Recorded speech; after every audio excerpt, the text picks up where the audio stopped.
একটা truck rod বোঝাই করে যাচ্ছিল, সেই ট্রাকে 25-26 জন লোক উঠে পড়ে এবং ড্রাইভার নিয়ন্ত্রণ হারিয়ে সাইডে উল্টে পড়ে যান। ওকে, এই দুর্ঘটনাটা একান্তই আমরা প্রাথমিক পর্যায়ে মনে হয়েছে যে ড্রাইভারের ভুলের কারণে। ওখানে আহত দিয়ে একজন যাত্রী বলেছেন তারা ড্রাইভারকে সাবধান করছিলেন, কিন্তু তিনি তা মানছিলেন না। তিনি একটু তন্দ্রা মতন ছিলেন। যাত্রীদের কথা, আমি সকালবেলা সেতু সচিবের সাথে কথা বললাম, তিনি যেটা ফাইন্ডিং করতে পেরেছেন আমাকে জানিয়েছেন। তো এটা একটা অনাকাঙ্ক্ষিত দুর্ঘটনা। 15 জনের মতো ইতিমধ্যে আমি জেনেছি তাদের শরীর সমাধি হয়েছে। রডবাহী বোঝাই ট্রাকে যদি এভাবে যাত্রীরা উঠে যান 25-26 জন, এবং অনাকাঙ্ক্ষিতভাবে এই ধরনের একটা দুর্ঘটনা ঘটেছে। এটা রাস্তা ম্যানেজমেন্টের সাথে খুব একটা যুক্ত ছিল না। রাস্তা ম্যানেজমেন্ট আমরা যেভাবে করেছিলাম, তো সেখানে এই ধরনের অনাকাঙ্ক্ষিত, অপ্রত্যাশিত এবং দুর্ভাগ্যজনক দুর্ঘটনা আমাদেরকে ব্যথিত করেছে। তাৎক্ষণিকভাবে উদ্ধার কাজ সম্পন্ন হয়েছে, আহতদের চিকিৎসার ব্যবস্থা করা হয়েছে, নিহতদের আপনার প্রক্রিয়া সম্পন্ন করে স্বজনের কাছে হস্তান্তর করার চেষ্টা হয়েছে।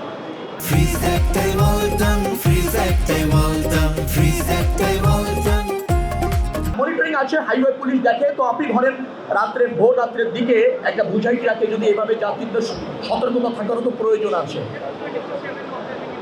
না, হয়েছে। আমি তো বললাম আপনাকে, দেখার তো কেউ আছে, দেখে তো আপনারাও আছেন, আমরাও আছি, কাজ করছি। এখন ভোর রাত্রে একটা বোঝাই ট্রাকে যদি এরকমভাবে যাত্রীরা অসচেতন হয়ে উঠে যান এবং তারপর যদি ড্রাইভার নিয়ন্ত্রণ হারিয়ে ফেলেন এরকম জায়গায়, তো এইটা দায়িত্ব আমাদের আছে, কিন্তু নিয়ন্ত্রণ করাটা বাস্তবিকভাবে কীভাবে সম্ভব হয় সেটা বিবেচনার দাবি রাখে। যাত্রীদেরকে আমি সবসময় বলেছি, আমরা এখনও বলছি যে বোঝাই ট্রাক, ওপেন ট্রাক যেটা যাত্রীবাহীর জন্য নির্ধারিত না, সেই জায়গায় সেই সমস্ত যানবাহনে যাত্রীদের উঠাটার থেকে বিরত থাকা উচিত। নতুবা এই ধরনের অনাকাঙ্ক্ষিত দুর্ঘটনা তো যে কোনো সময় এভাবে ঘটে যায়, আপনি জানেন। এখন 25 জন যাত্রী একটা রড বোঝাই ট্রাকে উঠে গেল। তারপর যাত্রীদের একজন বলছে তারা ড্রাইভারকে সতর্ক করছিল, তখনও সম্ভব ছিল ড্রাইভারকে থামিয়ে তাদের নেমে যেতে পারলে হয়তো এড়ানো যেত। আপনি তো জানেন 2 দিনে 1.5 কোটির উপর লোক যাবে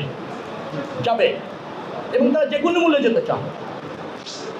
ইভেন তারা বাস স্টপেজে এসে, কাউন্টারে এসে একটা টিকিট কেটে তারপর বাসে যাবেন, এই ধৈর্য আমাদের যাত্রীদের অনেক সময় থাকে না।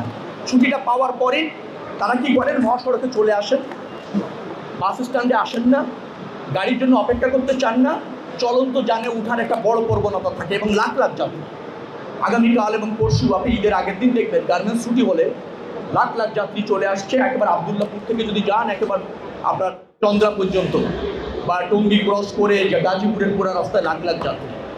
আমরা এই প্রক্রিয়ায় যাওয়াটা নিরুৎসাহিত করি, কারণ এত 1.5 কোটি লোককে বহন করার জন্য ফিটনেসযুক্ত যান তো নেই।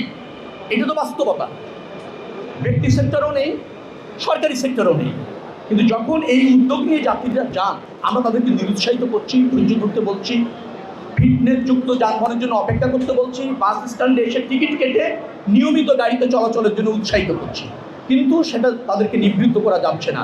তারা যে কোনো যানে উঠে যাচ্ছেন, ছোট পিক আপ, বোঝাই ট্রাক, অথবা ধরেন ওই অঞ্চলের লোকাল কোনো যানে ভেঙে ভেঙে তারা যাচ্ছেন, 5 কিলোমিটার যাচ্ছেন, ওখান থেকে ছোট একটা যান চেঞ্জ করে আবার যাচ্ছেন, এভাবে তারা যাচ্ছেন। তো এটা সচেতনতা প্রয়োজন। আর ধরেন রাস্তায় যতটুকু আমাদের শৃঙ্খলা রাখা যায় সেই চেষ্টা আমাদের সীমিত সামর্থ্যের মধ্যে আমরা চেষ্টা করছি।